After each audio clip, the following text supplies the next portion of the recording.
G-Man, that there's T-Money. Welcome to the December 7th Father, Son, and Holy Sport NFL show. What's up, T? What's going on, G-Man? It was a crazy Yeah. week with Brady coming back and the Bengals beating Woo! the Chiefs. Your Great home weekend all country. in all. It was a fun one. Yeah, I love that view outside your window, man. That's pretty cool. Pretty Watch great. T-Money snapping during the games when that home game is going on. It's right outside your window, man. You can almost jump into the stadium from your porch. I know. Nice, man. Hey, after week 13, AFC biggest disappointment still the Broncos, 3-8, and last in the AFC West, they've lost 3 in a row. So still, man, just not doing it, Broncos. Yeah, not surprised at all. Russell Wilson is the worst quarterback in the league statistically now. And the defense seems to be getting very frustrated with the offense. Defensive guys yelling at them. They can't even score 10 points. The defense holds the Ravens to 10 points and they lose. Crazy. And NFC biggest disappointment, still the Rams, 3-9. They've lost 6 in a row. So those are the two teams that kind of let us down this year, man. AFC biggest surprise team, the New York Jets, I think. They lost to Minnesota, but so did a lot of people. And they travel to the Bills this week. Bills favored big time. Yeah, Jets look good. They still got 2 against the Bills. They got another against New England. Like, they got a lot of games left against good opponents now. I like their defense a lot. Same thing. They remind me a lot of the Broncos, right? They had Zach Wilson. Mike White seems sustainable. It almost feels like they got San Francisco East over there with a mediocre quarterback. Mike White's probably better than Jimmy G, and then an awesome defense. Well, yeah, you got the Jets in New York traveling to the Bills, and then you got the other New York surprise team. I think for the NFC surprise, New York Giants tied the Commanders this past week, and they go and play the Eagles this week. They're at home though, so got the Jets against the Bills. You got the Giants versus the Eagles. T-Money. Can one of those New York teams pull the upset? No. Okay, next topic. Hey, we're gonna check you out next week on that, man. Hey, if you guys having fun like we're having fun, press that like and subscribe, man. We appreciate your support. Let's kick things off with the Ross rundown for NFL Week 14 and cover some of the hot topics that might affect your fantasy team or your betting choices, or maybe just your viewing pleasure. T-Money, we saw Baker Mayfield get let go Monday, put on waivers. Hey, he's already been picked up. What do you think? Hey, that went to the Rams. Hey, I hope he can try to improve his image there, but I'm not very sold on it. It's just that team isn't good right now with Cooper Kupp hurt, with them not having a secondary wide receiver because Allen Robinson seems to be a shell of himself. Their offensive line is horrible. And the running back situation is always in flux. I just don't trust this team to be able to put the pieces around him that he needs to be supported. Like, he is not Patrick Mahomes that can carry a team. He was good with the Browns because they had a good supporting cast around him, right? And so I think that's more along the lines of what he needs. And I'm a little concerned that he goes out there and puts out a stinker. He might never play in the NFL again. I mean, I thought he might go to San Fran, and I thought that might be a decent spot for him. He could be a game manager in San Fran with all those weapons around him. Yeah. But I don't know if that's the same case in LA. Yeah, no, I don't think so. I think Sean McVay is going to be able to draw some easy throws up for him, but I don't know how long that's going to last because eventually they're going to be behind. He's going to have to throw the ball because this team is so bad right now. And so, yeah. I like Baker. I think it sounds like everyone in the league actually thinks he's a talented guy. And yeah, that's what I mean. That's how fast he got snapped up pretty quick. But the fourth team on waivers picked him up. LA was 4th in the waiver order. Is it? I mean, I'm just having a hard time putting it together because I like Baker and I like his moxie. And we've seen plenty of guys that have been way more cocky or, I get that he's been a little against the media, but they've been so against him. I understand it. is he that bad in the locker room? Like, I've just been unable to picture that part. Like, Baker kind of seems like a player's kind of quarterback, right? Like feisty and fiery and love going out there and showing his passion. Unlike some of these quarterbacks are like robots. And so I think I if don't he's know. winning and he's doing well, you can always win people over in the locker room. But if you're not playing well and you're not getting me the ball, and I'm DJ Moore and you're not getting me the ball, man, I mean, you got people that want to win, want to run up their stats and get recognized, and he's not doing that. He went 1-5 as a starter for Carolina. So the Baker experience, he completed 58% of his passes. The Baker experience in Carolina failed, and I think a lot of people kind of turned on him because he was failing. Yeah, no, But he's got a fan base. The guy's got a fan base, man. I love Baker too. Yeah, I think he's got a chance to become a backup quarterback if he can show he's professional and he can be somewhat like consistent with these guys. So that's what he's got to go in and do. Be professional, be a locker room guy. Don't say anything. You might start, you might not. Be quiet and just try to become a career backup at this point, because if not, because your attitude and your reputation, you might be out of the league. Hey, the Rams play on Thursday Night Football this week, and word is he might play. That they already sent him the playbook. It's crazy. They host the Raiders. The Raiders are on a roll. They're favored by 6 in this one. So come on, Rams. Rams can be mathematically eliminated. Don't let that happen, Rams. Yeah, we'll see. That'll be a fun one. Well, let's move on to 2 juggernaut teams that are really getting things going, had huge wins this past week. You got the Eagles and the Cowboys, both trending towards fighting for that 1 seed. The Eagles slip up once or twice. The Cowboys get them. The Cowboys could end up being the 1 seed. And so I got a question for you, G. These teams both looking good right now. Who's the better team? They are both looking good. Right now, the better team's the Eagles. They're more complete. They got the defense. They've got the offense. They've got the quarterback on a roll. They've got all the pieces. Plus, they're 11-1, and the Cowboys are 9-3. So my hat's on the Eagles right now. I think even though Dallas could go 5 straight wins, if you look at their schedule, Dallas could win 5 in a row. But so could the Eagles. The Eagles' schedule, they could do the same thing. Yeah. And even if they go 4-1 and lose to Dallas, they still have the advantage over them. So I think the Eagles are in the best position now, and I think they'll end in the best position. Well, what do you think? Which team do you think is better, though, if they were to face head-to-head? I'll go with the Eagles right now. Okay. Eagles right now. Cowboys just wanted to clarify. I agree. I think the Eagles are going to get the 1 seed, but I didn't know if you thought the Cowboys were better. So I'm going to agree with you here, G-Man. I think the Eagles are better. Of course, they're in the better position. They're going to be the 1 seed unless they melt down. Across the board, the Eagles, I think, have a better defense, even though Micah Parsons might be the best defensive player of the year kind of candidate. Right. Yeah. I still think the Eagles are better overall. They held Derrick Henry to nothing. They completely shut them down. And so I 30 think yards. I think the Eagles defensively are better. Micah Parsons is still not that great against the run, and they don't really have a secondary pass rusher. I also think Trayvon Diggs is a big name in the cornerback room, but he bites on a lot of things, and Matt Ryan got him biting and threw a touchdown on him. So they're vulnerable defensively. And that Cowboys team, that was a close game. It was like 10-17 late in the third quarter. And then the Cowboys just blew it open, right? Because of a bunch of stupid Matt Ryan turnovers and a couple fumbles. The Eagles just pounded them. They got just as good as a receiver, if not 2, with Devontae Smith and A.J. Brown and CeeDee Lamb.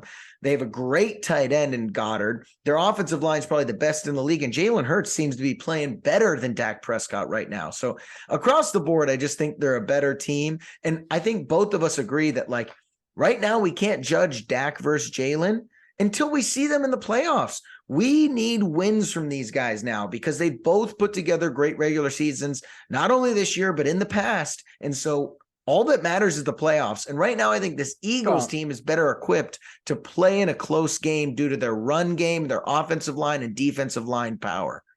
Hey, I thought you asked me the question. Why did you answer it?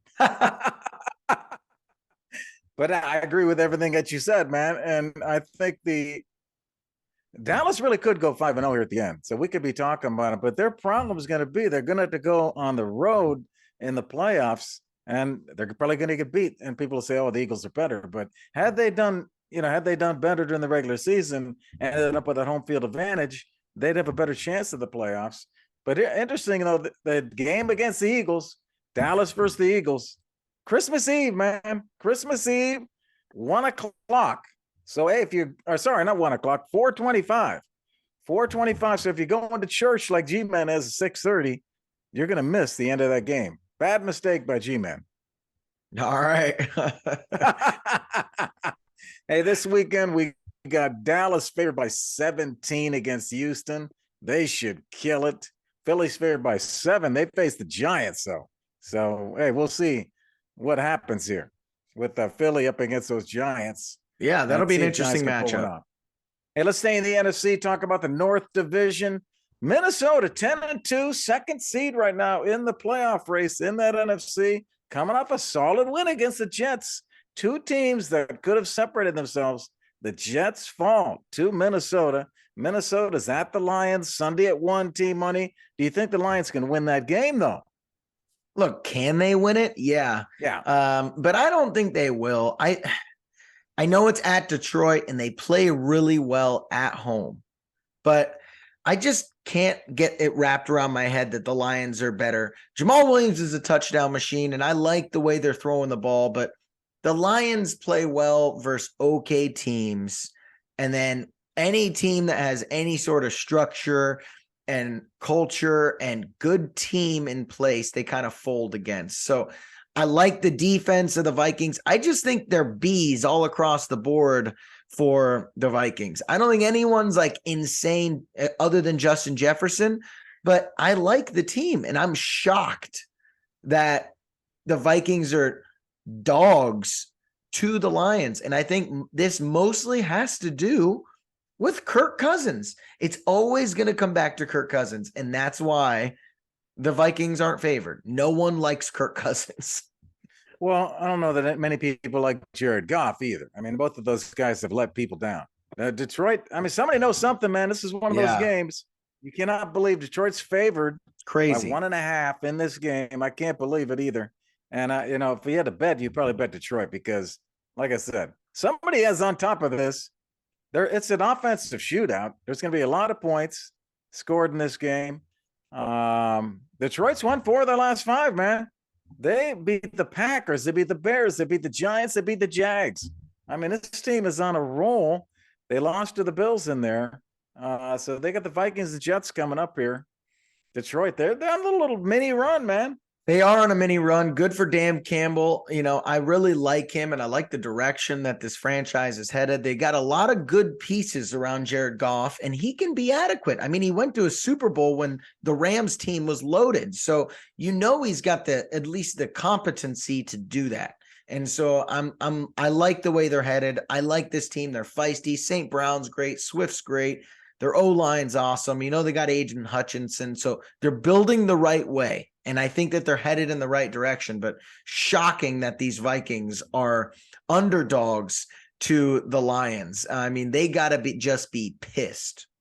Yeah. We'll see what they can do about it. It's one of the higher, if not the highest, over-under. Yeah, that wouldn't surprise me either. Well, let me move on to the Cincinnati Bengals. Okay. Oh, yeah. Your boys. The Bengals take the Chiefs down here at Paycor Stadium in Cincinnati. The Chiefs just had a chance. Travis Kelce literally got the game ripped away from him when he fumbled. And there was also a missed field goal. So it could have been a tie game. But let me ask you this, G. After the Bengals beat the Chiefs here, did the Bengals expose the Chiefs in any way? Well, I'm interested in what you mean by that question, but they beat the Chiefs twice last season, once in the regular season, once in the AFC Championship, and now they do it again. It's close game. I love watching these two teams, man. They are going at it, Burrows and Mahomes. Everybody's talking about that matchup, and it's true. They have a war going on between the two of them. But Burrows 3-0 against Mahomes, man. It's unbelievable. And Cincinnati has proved that they're a great team. They're doing this run again, man. The same thing they did last year when they surprised everybody. They're putting together a little run here, and Mahomes talked about the loss. And what he said the reason for the loss were three things. One, Burrow's a great quarterback. Joey B, man, threw for 286 and 2 touchdowns. He outplayed Mahomes. Mahomes threw for sure 16 for 27. Burrow 25 of 31. And Burrow 2 touchdowns, Mahomes 1. He got outplayed, man. So Burrow was Mahomes' number 1 reason. Number 2, he felt they got off to a slow start. But Bengals were up at the first quarter. They were up at half. So he thinks that they need to start faster, the Chiefs. And then the last one, third thing is they shut off Kelsey. Kelsey had 4 of 6 catches on 6 targets and no touchdowns. So that if they expose something, they might have exposed it. If he can stop Kelsey, he can stop that offense. Yeah, and that's totally fair. I'm just a little in awe of their decision to not feed Kelsey. When you're struggling, you go to your best guy. Kirk Cousins is not a good quarterback, but he knows throw the ball in Justin Jefferson's vicinity, and hopefully he creates magic. And that's what he does. And that's why the Vikings are good. No one would think this team is as good if that was Jarvis Landry out there. Justin Jefferson makes the Vikings elite. And you have the best tight end maybe ever pass catching wise. And they didn't seem to even look at him until the fourth quarter. And at that point, it's too late. You need to have Travis Kelce involved much earlier. I think he had no catches at halftime. I mean, that's just unacceptable. You get your best playmakers involved. Especially with Tyreek no longer there. They got 100% involved Kelce more than he was. Involved him more. I think it's more the Chiefs making their own mistakes, a fumble, a missed kick, not feeding Kelce early, and that 3rd and 11 where Joe Burrow just threw a dime right to T. Higgins to seal the game was just a masterpiece. I think Joe Burrow's got to be in the conversation for MVP now and for one of the best quarterbacks in the NFL. And that's what you need versus Chiefs. You got an elite passing game and one of the best QBs in the NFL. That's what Brady has when he beats him. That's what Josh Allen has when he plays his A game. And that's what these Bengals have. Well, I just looked up the odds. Funny you said that for the MVP after going into week 14, Burrow has moved up. He was 14-1. He's now 6-1. He's 3rd. So Mahomes still first. Mahomes was by far the favorite. And it looked like he was running away with it. And now he's pulled back to the pack. He's just ahead of Jalen Hurts, and Burrow's 3rd. Yeah. So those are the top 3 now for the MVP odds. Yeah. Well, we'll see what happens. I know who I'm pulling for, but Mahomes has definitely got a little bit of a lead here. Here's a question for you. Who's the first non-quarterback in the NFL MVP odds? I would say Saquon Barkley's probably that guy. That is not correct. There's 2 wide receivers. Who do you think they are? Justin Jefferson and Tyreek Hill. Jefferson's 10, Tyreek Hill 8. So Tyreek Hill, the highest non-quarterback in the NFL MVP odds. Yeah, pretty good. All right. Well, we'll see. Hey, let's stay in the AFC West. Let's talk about the team behind the Chiefs in the rankings and the standings, and that's the Chargers. They lost another one, T-Money. What is their issue? Man, I mean, I think Brandon Staley's probably got to go after this season. I know this team is riddled with injury, but they just lose close game after close game. And I know he's a go for it guy. Like people want to kill him for going for it on 4th downs, going for 2, yada, yada, yada. They just won a game going for 2. So I'm not going to crush him for stuff like that. I just think they're holding him back offensively. This is an archaic offense. You can just see it's all on Justin Jefferson's shoulders. And I don't know if that means promising ownership, you find a better offensive coordinator, but this guy just clock management, what he's doing with Justin Herbert. I mean, I'm over it. This team is too talented. Now, I think Justin Herbert, losing Mike Williams, losing Keenan Allen. I mean, he's throwing to 3rd, 4th, 5th stringer guys, and that'll Keenan kill Allen's you. Back. He's playing I well. know he played okay, but I think that Brandon Staley's got to go. They need an offensive guy in there. When you have these elite talents at quarterback, you need to pair them with elite level guys. And hey, maybe that's defensively like Belichick and Brady. But right now, Brandon Staley doesn't look like he's elite defensively. So I think it's time is not doing well. Their defense is not doing well. So I think it's just time. Brandon Staley, I'm sorry, you've been riddled with the injury bug for 3 straight years and you got the worst of it, but that's what coaching's for. And you haven't been able to overcome that. And you've lost too many close games with too talented of a roster. Yeah, it's not just the injuries. Second half adjustments. The Chargers have been outscored 53-25 after halftime in their past 4 games. Yeah. They've only had 4 scoring drives in 21 possessions and committed 4 turnovers in 4 scoring drives after halftime in the past 4 games. So they're not making the adjustments at halftime. They're not coming through in that second half. That's coaching. Yeah, I agree with you 100%. So I think we're on the same page. And I think Justin Herbert is immensely talented. He seems like a great guy, got a good head on his shoulders. And like, it looks like he is doing everything in his power to win a game and just cannot do it. So I can't blame him. I can't blame him. It just looks like bad coaching, bad play calling, bad decision-making, and the defense is way too leaky for a young defensive head coach. I think Brandon Staley and this offensive coordinator have to go. Chargers are 29th in rushing defense, almost last in the NFL. They allow 150 yards rushing a game and 5.4 yards per carry, which is on pace to become the highest ever allowed. So their rushing defense, he's a defensive guy, and that rushing defense is terrible. And when they give up more than 100 yards on the ground, they're 3-4. They do not win games. Yep. So there you go. The rushing defense is killing them. They play Sunday night this week. Sunday night game. They're at home. They're underdog though against the Dolphins. Dolphins coming in. Going to be a tough one for the Chargers there. Yeah. I feel you there. Well, let's move on to a different quarterback. I want to talk about Deshaun Watson. Started in his first game in almost 2 years, about a year and a half worth of football. He did not play well. So should the Browns be worried about Watson's early struggles here? Well, I mean, the guy hasn't played for so long, so I'm going to give him the benefit of the doubt. He played terrible. It didn't even look good. No. And his mechanics were off. He was throwing balls into the ground and wasn't hitting receivers.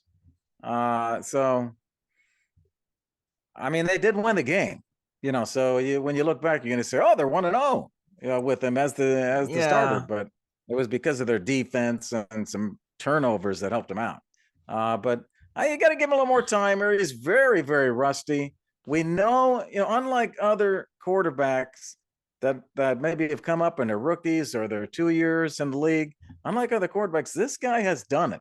He has played at the elite level. So I think we give him a little more patience, a little more time. And we know that he has it in him. So it's a matter of, can they draw it out of him? Can they get him back into the form that he was before? Yeah.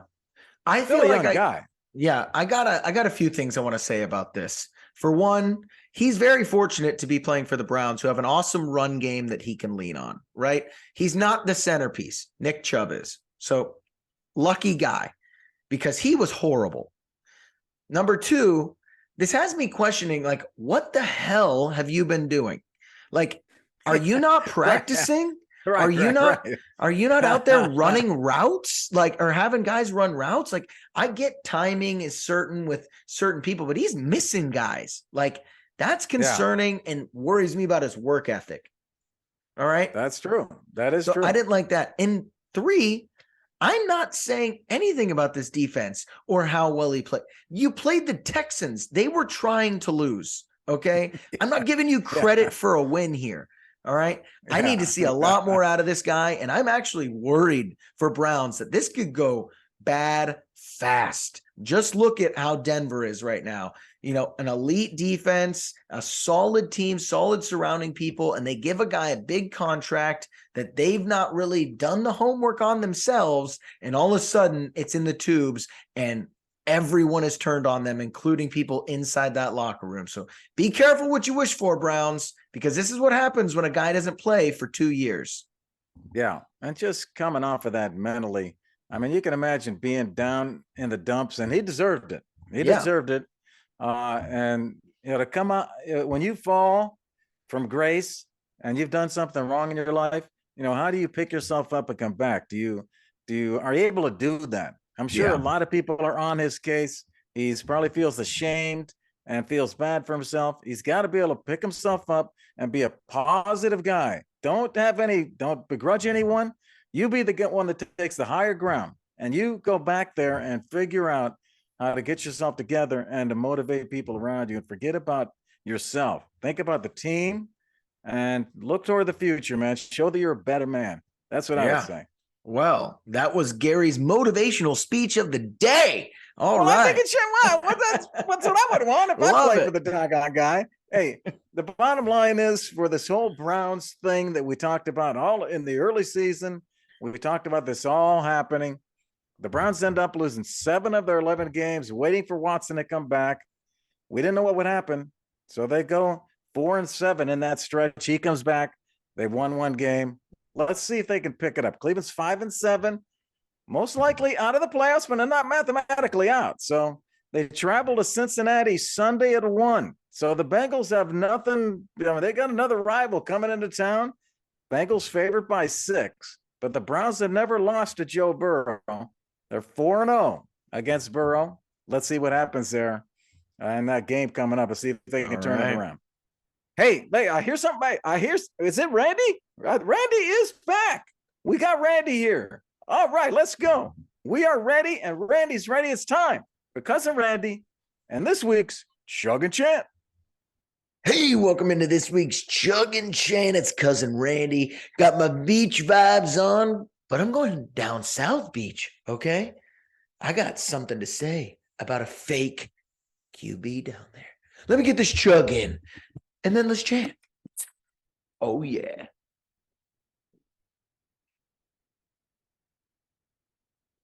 All right. I'm out. I'm not buying it. Tua is not for real. He's fake. All right. This guy is not good enough. He just got held down by those 49ers. Bad, man. He had 1 great throw right off the bat on an easy slant, and he goes for 75 yards. After that, they don't get anything for the rest of the game. 10 total points after the first play of the game. Let's just go back and look at his schedule real quick, because everyone's like, oh, my God, he was undefeated up to this point. Well, they beat New England before they even had a sense of what they were doing, because both their offensive coordinators were special teams defense guys. And they had the best comeback possibly ever versus Baltimore. Freak accident. They shouldn't have won that. Then they beat the Bills when the Bills doubled them in yards and first downs, and they basically outplayed them, but Josh Allen blew the game away because he's a roller coaster. Then he gets hurt. Then they play Pittsburgh. Well, Pittsburgh doesn't have an offense, so they barely beat him 16-10. Then Detroit, bad. Chicago, bad. Cleveland's bad. Houston's bad. And then they lose to San Francisco. Tua is a fraud. I'm telling you right now. They don't play good teams, okay? They just pick on bad teams. That's what they do. It's like Kirk Cousins, It's like the Cowboys. They're good versus bad teams, and they're bad versus good teams. So we're going to find out real quick here. He's got the Chargers, then the Bills, then Green Bay, then New England, then the Jets. That's a tough little stretch with a lot of good defenses that have a lot of tape on Tua now. So let's see if he's real or fake, because I'm leaning towards the fake side. G-Man, Team Money, what do you think? Tua for real? That Randy is fired up with the beach gear, Team Money. I like that. Tua, he's made some good points there. He rattled down the games. Yeah. That they haven't beaten good teams. That's a good point. Good points he brought up about, the good teams. But, they've done pretty well. Tua's done pretty well also. He's won some games. They've won against some good teams too. So, he picked the bad ones out. Certainly some good points he brought up there. Yeah.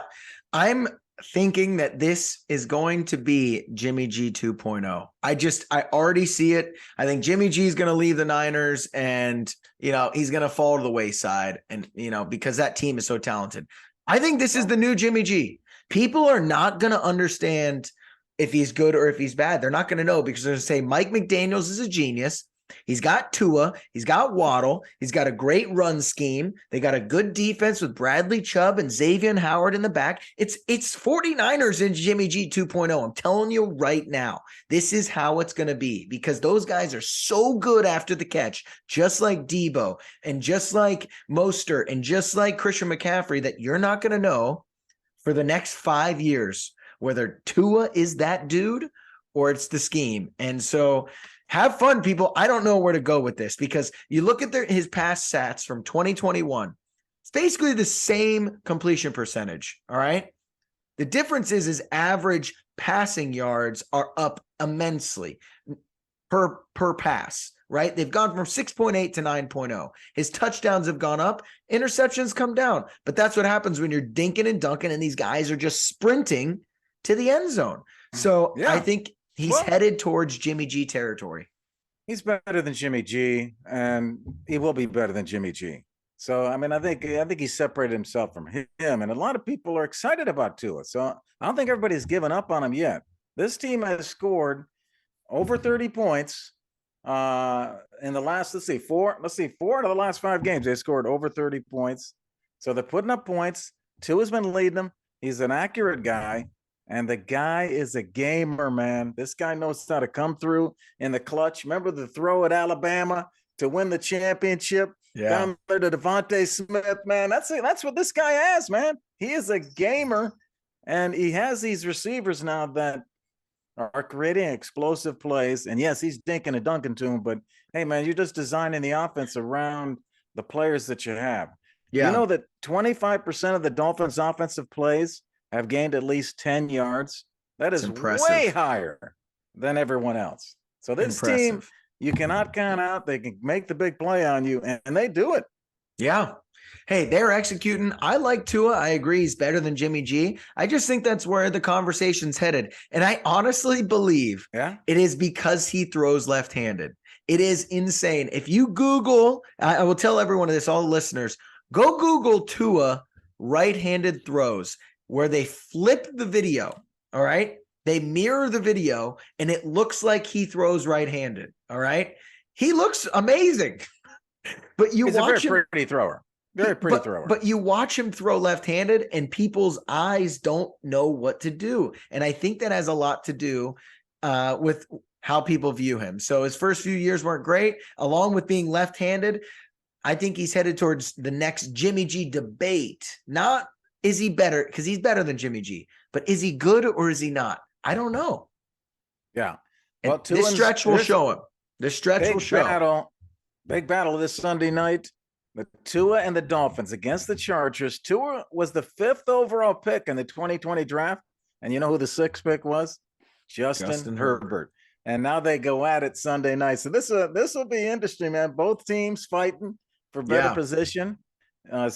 San Diego or LA's fighting for their life here, but both of them fighting. This will be a great game.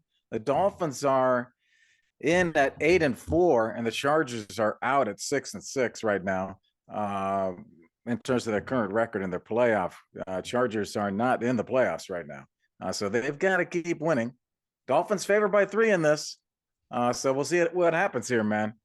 Yeah, hey, that's it for the Chug and Chant. Cousin Randy, thanks a lot, man. We appreciate you, giving us that Venice outfit and talking to us about Miami and Tua. Let's move on to big bets. Let's shift gears here a little bit and move to make you some money, everybody. The big bet segments of the show coming to you here. Let's cover this. We're going to give you our lock of the week, and we're going to give you our dog lock. Our lock's our best pick, and our dog lock is a dog that we think might even win the game. G-Man's on a roll, man. G-Man's on a roll. So come on, baby. We're giving you the picks. You guys got to bring home the cash, man. Let's go to our lock pick of the week. Team Money, who you got for your lock pick of the week? All right. I like the Seahawks minus 3.5 versus the Panthers. All right. I think that the Seahawks are a good team, really solid. The QB situation's been crazy with the Panthers. And also, the Panthers have a long way to travel, my friend, a very, very long way to travel across country. So that's a long flight. If I'm the Panthers, I might start thinking about starting Matt Corral so that I can get some film on him and see if he's good enough. So that could be potential that he comes out and plays. Seattle's fighting right now for a playoff spot. And I think the Panthers are low key, from ownership down, feeling a little pressure to head the other direction to make sure they get a good QB. So I just see this, in Seattle's favor. Panthers don't have enough weapons at running back, and the receivers are all right, but Seahawks got a good secondary and a good run game, good passing game. I think with that long flight and being at home, I'll take the Seahawks to cover 3.5.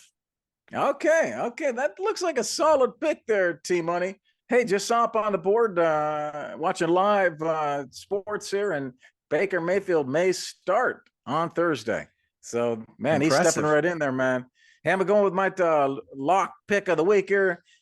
T-Money, we're going to go to Nissan Stadium, Nashville, Tennessee. Jacksonville Jaguars come into town to play the Titans Sunday at 1 o'clock. I'm going Tennessee on this one to bounce back. They enter this context as a slight home favorite, only 3.5. The over-under T-Money's 42.5. It's the third lowest over-under of this week. And you know why it's that low?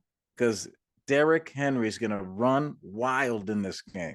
I know he only had 30 yards last game. That's why you come to Father Son Sports, so you can get the right information that's going to help you win, man. The Titans have beaten the Jags 9 out of the 10 times they played them, and have beaten them 8 straight times at Nissan Stadium. And when they win, they usually cover the spread. Jacksonville 2-8 against the spread in their last 10 games against Tennessee. And Derrick Henry, watch out, baby. Watch out. He has averaged 145 rushing yards in his last 6 games against the Jags. Give me the Titans at home, favored by 3.5 over the Jags for my lock pick of the week. All right. I like it, G. That's a good bet. That's a good bet. Good. Well, let's move on. The dog lock, man. My dog lock here. I think this is a pretty easy one for me today. Vikings plus 2.5 versus Detroit. I don't care what Vegas is doing. And the shootout. I got Fox Bet giving me 2.5, actually. I see 2.5. Yeah. I see 2.5.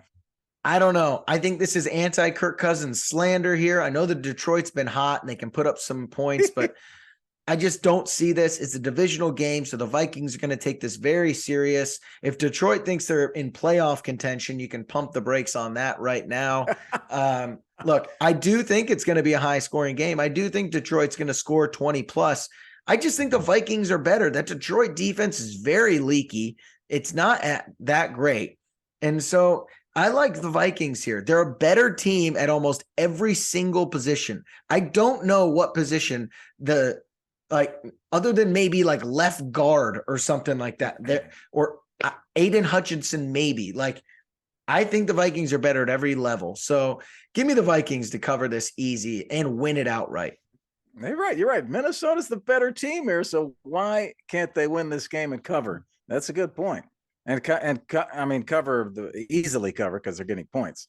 Hey, let's go to.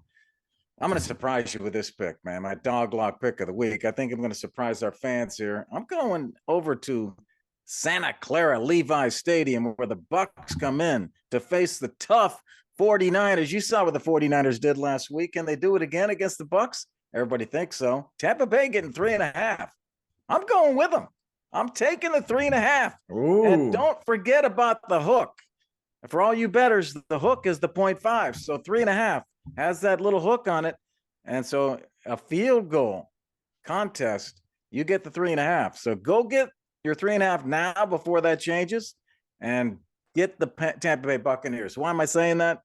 You saw the momentum. You saw the excitement. You see the locker room and Tom Brady. Those guys pull out the win. 17-16 over New Orleans. TB12 throwing that touchdown pass to Rachaad White with seconds to go. Amazing, man. Crazy. This could be the game that drives Tampa over the top and on a streak here. I like the quarterback advantage in this matchup. Brady, the veteran, trying to get to the playoffs and do some things against rookie Brock Purdy. Brock Purdy, Mr. Irrelevant, the last pick in the NFL draft, is at the helm of the San Fran offense. That's a little risky, man. I'll take Brady over him in a low-scoring game. This should be low-scoring. Tampa's averaging 18 points per game, and they give up 18 points a game, T-Money. The over-under is only 37. This could be a 20-17 game. Give me the Bucks plus 3.5 with the hook on the road versus the 49ers. Dog lock pick of the week. All right. I like it. That'll be a good game. But let's move on to the most important bet of the week here, and that's Gary's prop lock of the week. You like that? I'm going to give you 2 prop locks here, man. My first one is the guy I just talked about. Derrick Henry had a rough week against Philly. I know that, and you know that, but this is going to change. Go look for the prop block. Close. I think the prop over-under on the rush yards is going to be 100 yards. Take over 100 yards. He's averaging 145 yards rushing in his last 6 games against the Jags. Well, they're going to give you 100 yards. Someone around 100 yards for that prop. Take the over on that. I also like Tom Brady throwing whatever the over-under is on his throwing attempts. If it's 40, if it's 42, he just threw 54 times in a 17-16 game. Crazy. This could be a similar kind of thing. Look for Brady over on the attempts for passing. Okay. Because 49ers are going to stop the run. And so Brady is going to throw it, and he's going to dink and dunk it, and they'll throw it down the field. And that's where it's going to be, man. Let's go on to Fantasy T-Money. All you fantasy managers, have you made your playoffs? Well, let's get you ready to win your playoffs, man. Let's go to the fantasy segment. We have 6 teams on bye this week, so you got to figure out how to plug those holes, right? We got some big names on bye. JT from Indy. We got Scary Terry McLaurin from Washington. We got a Kamara on the bye. Christian Watson's on the bye. Justin Fields. Got some big names that are on the bye. Keep in mind, we're recording on Tuesday, so a lot can change by Sunday. Let's kick some things off with hot and cold T-Money. Before we do that, hey, we did pretty well in our fantasy league. We got a 12-team league. You and I are the 2 and 3 seeds, man. That's great performance. Yeah, not too bad right now. Let's see how it ends up shaking out. Well, hey, man, we're giving good advice because we're delivering results ourselves, man. We're not telling you what we think. We're making the stuff happen ourselves. Hey, we're going to hot and cold first. I'm going to give you the hot players that might be on your bench or might be on waivers that you can go start. T-Money's going to give you cold players that you probably think you're going to start. T-Money says don't do it or they're going to break your heart, man. So let's go to quarterback. My hot pick of the week, I'm going with T-Money like this. Kirk Cousins versus the Lions. The past 3 weeks, Kirk has had tough opponents. He's been held in check, but this should be his breakout game here. This matchup's the highest over-under total, 52.5 on the over-under. Cousins has averaged 21.5 fantasy points in his last 8 games versus the Lions.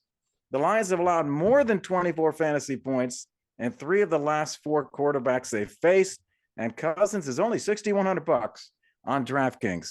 Kirk Cousins is the start, my upside quarterback hot pick of the week. All right. I like it, G-Man.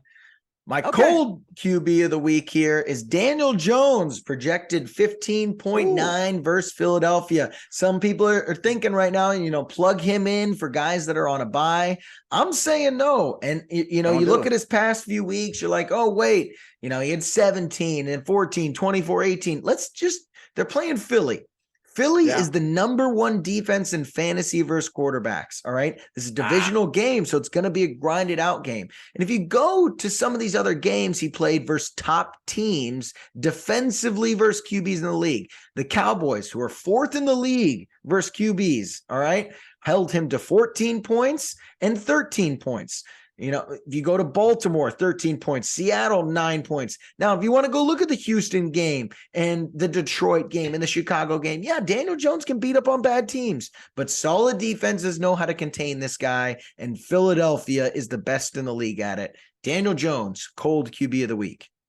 Okay, that's a good call there, man. I can see that happening. Hey, let's go to running back. Last week I gave you a winner. David Montgomery delivered 17 fantasy points. He was a top 12 running back. After having a pretty tough season, we stepped out there and gave you that pick. Who are we going for this week? Hey, we're going to Dallas, man. We're going to Zeke Elliott. Yes, Zeke Elliott, not Tony Pollard. I'm giving you Zeke, man. Elliott rushed for 77 yards and a touchdown against the Colts on Sunday. He also caught 3 balls for 14 yards. He scored over 15 fantasy points now, Team Money. 5 straight games over 15 fantasy points. Everybody's talking about Pollard. Zeke's averaging 4.2 yards a carry to go along with his 8 scores through 10 games. And you know that the Texans run defense is going to give up yards. So the question is, if you have Zeke or Pollard, which one do you start? I do like Pollard too, but on DraftKings, he's $6,700. Zeke's only 6,100, and I think Zeke will get the touchdowns. So it's a better value for me. Let's go Zeke as a start and my upside running back hot pick of the week.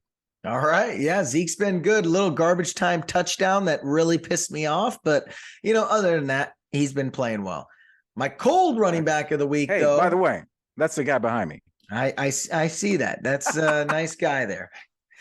My cold running back of the week, though, is Isaiah Pacheco. Hot name right now. Everyone's loving Pacheco. All right. Yeah. And I think he is great. Don't take this as slander. That dude runs so hard, and I love it. He does. All right. Mm-hmm. And I would love this guy on my team. But this week, 12.3 versus Denver. They may be the best defense in football right now.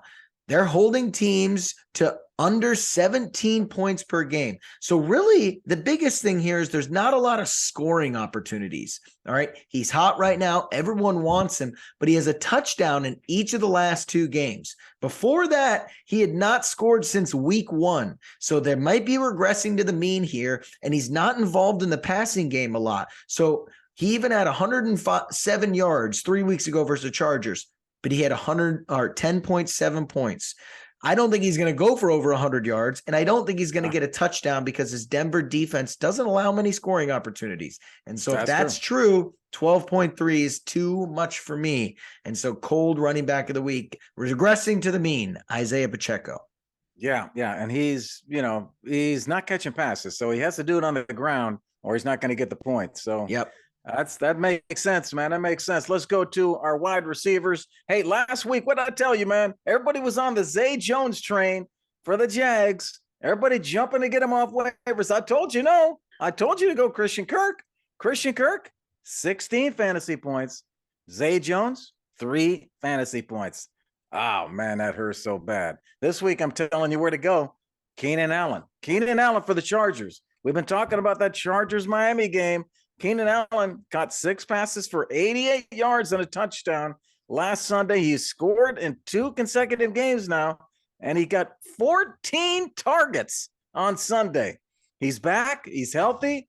They're going to need him in what's going to be a high-scoring game against the Dolphins. And if you're playing DFS, Daily Fantasy, he's a great buy, $6,600 on DraftKings. Keenan Allen is a start. My upside wide receiver hot pick of the week.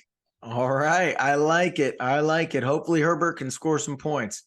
Let's go to my cold pick of the week, though, and that is DJ Moore. Projected 12.6 versus Seattle. Right now, Seattle's the 8th best defense in fantasy versus wide receivers. They have a great young backfield or corner on defense. And so DJ's only averaging 11.2. So you're projected more than his average. And look, I know he had a great game last week, but he only had 4 catches, 20 points, but 4 catches. But the 3 weeks before that, less than 7 points a game in each of them. So Seattle is a long ways away from Carolina. That with the long flight, with the good defense and potentially starting Matt Corral, which I think they should do if they're a smart franchise. I think this is the cold wide receiver of the week, DJ Moore. DJ's been up and down, and he's been mentally up and down. You can tell sometimes he's just ticked off at the quarterback, and he just gets in these ruts. So you never know what to expect from the guy. He's very risky. Good call, T-Money. Hey, I've got the lineup here for DraftKings. If you're playing daily fantasy, DFS, quarterback. I got Cousins at my quarterback. I told you that's going to be a high-scoring game. And we've got Derrick Henry, who I think is going to go crazy against Jacksonville. Zeke Elliott along with him as the running back. We got the wide receivers. I like Tampa Bay here, so I've got Chris Godwin and Cade Otton at tight end. along with the Buccaneers defense. So I'm really counting on the Buccaneers to play tough against San Francisco. Come on, Bucks. I got them on St. Brown for Detroit. I think it's going to be a shootout. Keenan Allen at the wide receiver, and my flex, I had to sneak in there a very low cost Noah Fant, the Seattle team. Noah Fant into double digits, 14 fantasy points last week, and he's only $3,100 on DraftKings, so he's my flex. There's my team here, man. See if I can win a game, win a tournament this week in DFS. Let's go to Take or Mistake, man. Take or Mistake. I get surprise team money with a name of somebody that's up or down, usually up, but not always. And he tells me what to expect next. Should we take him and start him next week, or would that be a mistake? I'm going to start off with, let's see what Team Money says here. With Tua Tagovailoa, Miami, Tua completed 18 of 33 pass attempts for 300 yards and 2 touchdowns, but also committed 3 turnovers. He also exited the game in the fourth quarter due to an ankle injury, but he's expected to play. That's not expected to be an issue. So Team Money, can fantasy managers count on Tua to deliver after 2 miserable weeks under 16 fantasy points? Team Money, is Tua a take this week as a start, facing the Chargers on Sunday night, or would that be a mistake? Hey, I like Tua in this game just purely because the Chargers always seem to be in some sort of a shootout. So give me Tua, mainly because they're going to be throwing a lot. That backfield, now that Jackson went down, their corner they signed in the offseason. They only have Joey Bosa. That defense is banged Justin up. Jackson. They just always seem to be in a shootout where the Chargers have the ball with 90 seconds left to win the game. So that means it's probably 25-27, and Tua gets 20 points, I think, in this game because of leaky defense. So I would start.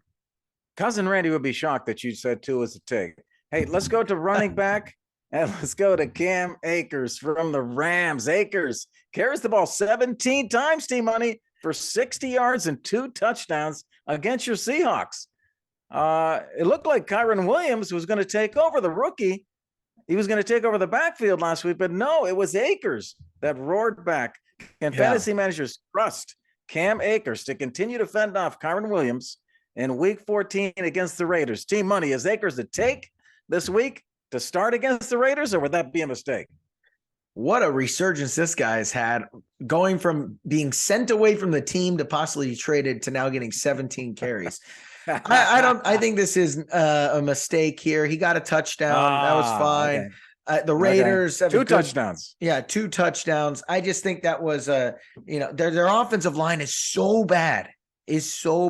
And unless he gets a touchdown, I could see him getting a touchdown and having 8 points. So I think I would stay away from the Rams as a whole in any capacity in fantasy. Yeah, this yards per carry, we're not good. So you're right. Hey, let's go to wide receiver. Hey, man, there's been different things said about this guy all week.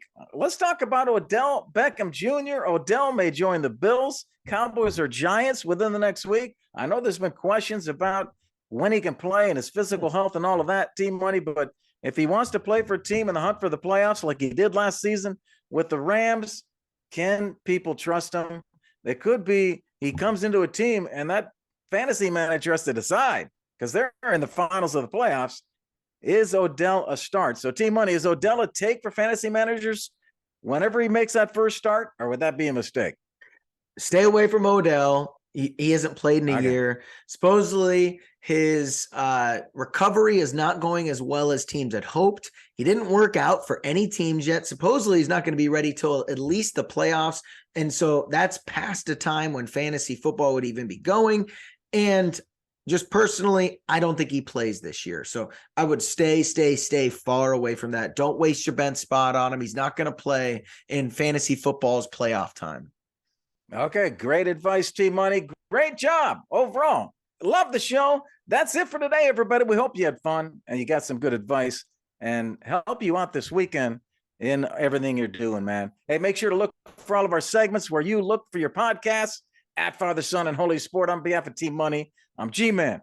Hey, enjoy the games this week, week 14. Peace.